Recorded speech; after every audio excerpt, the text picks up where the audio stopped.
నమస్కారం. తీర్థయాత్ర కార్యక్రమానికి స్వాగతం. కలియుగ ప్రత్యక్ష దైవమైన శ్రీనివాసునికి వెంకటేశ్వరుడు అనే నామం అత్యంత సుప్రసిద్ధమైనది. వేం అంటే పాపాల్ని, కటతి అంటే నివారించువాడు అని అర్థం. పాపరాసుల్ని ధ్వంసం చేసే ఈశ్వరుడే వెంకటేశ్వరుడు. అలాంటి స్వామి భక్తజన సంరక్షణార్థం తిరుమలపై వేంచేశాడు. తన దివ్య చైతన్యాన్ని సర్వత్రా ప్రసరింపజేశాడు.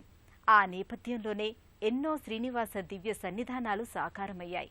ఆ పరంపరలోనిదే తూర్పుగోదావరి జిల్లాలో తంటికొండపై వెలిసిన శ్రీ వెంకటేశ్వర స్వామి దేవస్థానం. ఈ క్షేత్ర విశేషాల్ని నేటి తీర్థయాత్రలో తిలకిద్దాం. ఓం నమో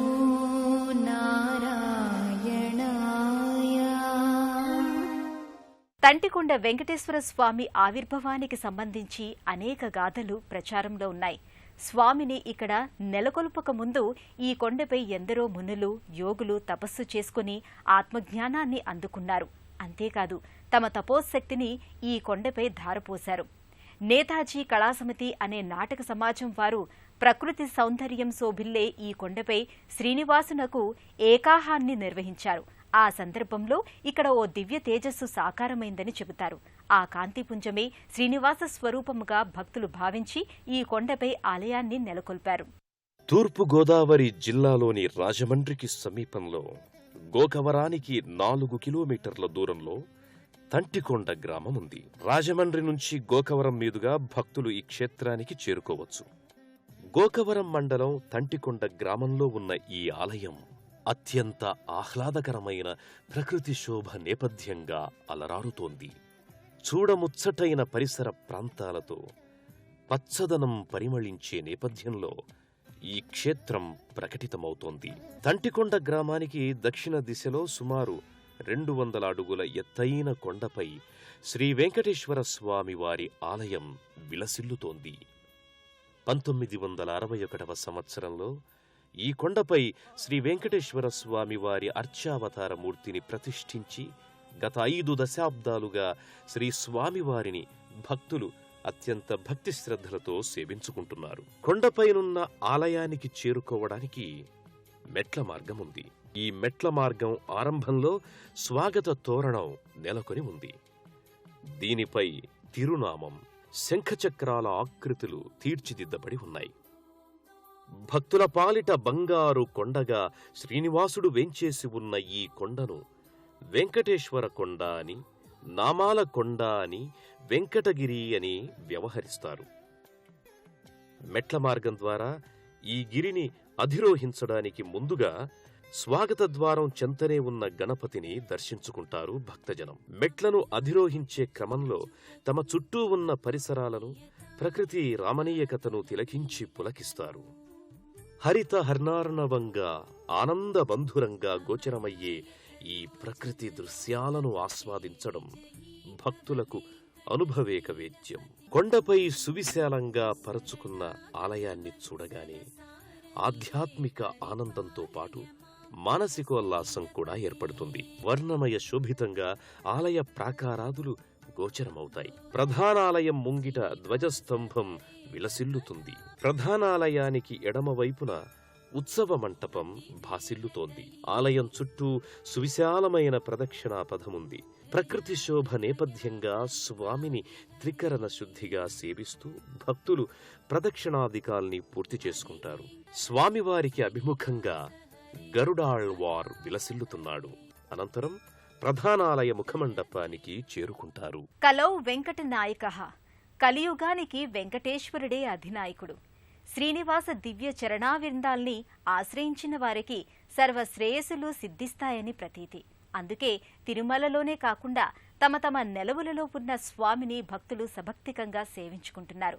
స్వామి కృపకు పాత్రలవుతున్నారు. ఆ నేపథ్యంలో ఆవిష్కారమైన శ్రీనివాస క్షేత్రం తంటికొండలో నెలకొని ఉంది.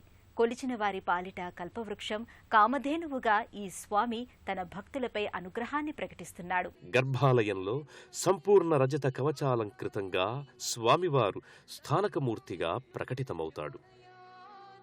1961వ సంవత్సరంలో శ్రీ చాంద్రమాన శార్వరీనామ సంవత్సర మాఘశుద్ధ పంచమి నాడు శ్రీ స్వామివారిని వైఖాన సాగమోక్తంగా ప్రతిష్ఠాపన చేశారు.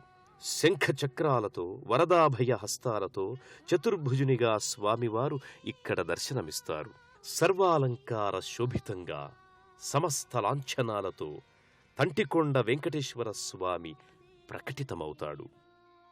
తంటికొండ నివాస సంస్థవ చరిత భక్తజన పారిజాతమా పరమపురుష పాపసంహార నీ పాదపద్మములను చేరి కొలుతుము అంటూ ప్రతినిత్యం ఎంతోమంది భక్తులు ఈ ఆలయానికి తరలివస్తారు. తిరుమల వెళ్లలేని అశక్తులు దీనినే సాక్షాత్తు తిరుమలగా భావించి స్వామివారిని సేవించి తరిస్తారు.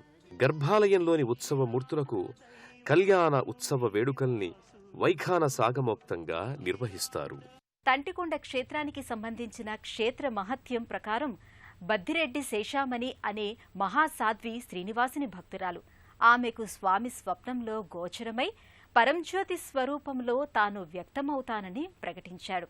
ఆ కొద్ది కాలానికి నేతాజీ నాటక సమితి వారు ఏకాహం సందర్భంలో స్వామి దివ్యజ్యోతి రూపంలో ప్రకటితమై ఇక్కడ తన ఉనికిని చాటుకున్నాడని భక్తుల విశ్వాసం. అలాగే మరో భక్తురాలికి స్వామి స్వప్నంలో గోచరమై తన అచ్చామూర్తుల వివరాల్ని వెల్లడించాడని ప్రతీతి. ఆ విగ్రహాలు కొండకు ఉత్తరాన భూమిలో లభించాయి. అలాగే ఇక్కడ ఎన్నో ఉపాలయాలు కూడా నెలకొని ఉన్నాయి. తంటికొండ క్షేత్రంలో శ్రీనివాసునితో పాటు పలు ఉపాలయాల్లో వివిధ దేవీ దేవతామూర్తులకు నిత్యపూజాది కైంకర్యాల్ని సమర్పిస్తారు. తంటికొండ సమీపాన ఉన్న కోరుకొండలో శ్రీ లక్ష్మీ నృసింహస్వామి ఆలయం నెలకొని ఉంది. అక్కడ నృసింహస్వామి స్వయంభువుగా వ్యక్తమవడానికి ముందుగా ఈ కొండపై కాలుమోపాడని ప్రతీతి. స్వామి ఈ కొండపై కాలుమోపగా కొండ వణికి నీరు ఉబికిందని, దాంతో స్వామి కోరుకొండపై ఆవిర్భావమయ్యాడని విశ్వాసం. అందుకే ఈ పాద చిహ్నంలో ఎప్పుడూ నీళ్లు గోచరించడం విస్మయపరుస్తుంది. ఇది దైవ మహిమకు ప్రతీకగా భావిస్తారు. శ్రీ వెంకటేశ్వర స్వామికి కుడివైపు లక్ష్మీదేవి ఆలయం నెలకొని ఉంది. సంపూర్ణ రజత కవచాలంకృతమైన అమ్మవారు స్థానక భంగిమలో నెలకొని ఉంటుంది. సిరులకు రాణి వరముల రాసి శ్రీ మహాలక్ష్మీ రావమ్మ, తులసి కోటలో కొలువు తీరిన మాధవ ప్రియ సతి రావమ్మ, అభయమునిచ్చే శుభముల వర్షిణి మా వరలక్ష్మీ రావమ్మ, ముత్తైదువులకు భాగ్యమునొసగే మంగళ రూపిణి రావమ్మ. ఈ ఆలయానికి దక్షిణంగా శ్రీ ఆంజనేయ స్వామి వారి ఆలయం ఉంది. కొండకు వచ్చే మెట్ల మార్గంలో ఉత్తరంగా గోవిందరాజస్వామి వారి ఆలయం ఉంది. శ్రీ వెంకటేశ్వర స్వామి, గోవిందరాజస్వామి ఆలయాలకు మధ్యన శ్రీరామ క్రతువు స్తంభం నెలకొల్పబడి ఉంది. దీనిని శ్రీమన్నారాయణ పెదజీయర్ స్వామివారు ఆవిష్కరణ చేశారు. నెల రోజుల పాటు దీక్షగా ఈ క్షేత్రంలో శ్రీమద్ రామాయణంపై అభిభాషణం కూడా చేశారు. స్వామివారి దివ్యోపన్యాసాలకు చిహ్నంగా ఇక్కడ శ్రీరామక్రతువు స్తంభాన్ని నిర్మింపజేశారు. తిరుమల చేరలేని భక్త కోటిని అనుగ్రహించడానికే అన్నట్లు శ్రీనివాసుడు తంటికొండపై అవతరించాడు. వేడిన వారి పాలిట ఆత్మీయ వేలుపుగా ఆ స్వామి ప్రసిద్ధుడు. శ్రీవైష్ణవ సంబంధిత పర్వదినాల్ని ఇక్కడ విశేషంగా నిర్వహిస్తారు. ప్రతి సంవత్సరం మాఘమాసంలో శ్రీ స్వామివారికి వార్షిక బ్రహ్మోత్సవాలను నిర్వహిస్తారు. స్వామివారి జన్మ నక్షత్రమైన శ్రవణ నక్షత్ర తిథినాడు శ్రీవారికి విశేష పూజాధికాల్ని నిర్వహిస్తారు. శ్రీ వెంకటగిరి నిలయ భావాతీత మహాత్మా భక్తార్తిహర పావన నామ అభయ వరద సేవింతుము నిన్ను సతతము చింతిత ఫలద వంటి స్థుతులతో తంటికొండ వెంకటేశ్వరుణ్ణి భక్తులు సేవించుకొని తరతరాలుగా తరిస్తున్నారు. ఇహపర ముక్తిని సాధించుకుంటున్నారు.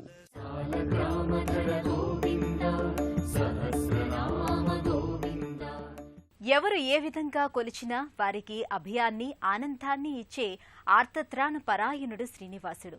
అభయహస్తాన్ని చూపి నా చరణాల్ని శరణు వేడండి అంటూ వరద హస్తముద్రను స్వామి ప్రకటిస్తాడు.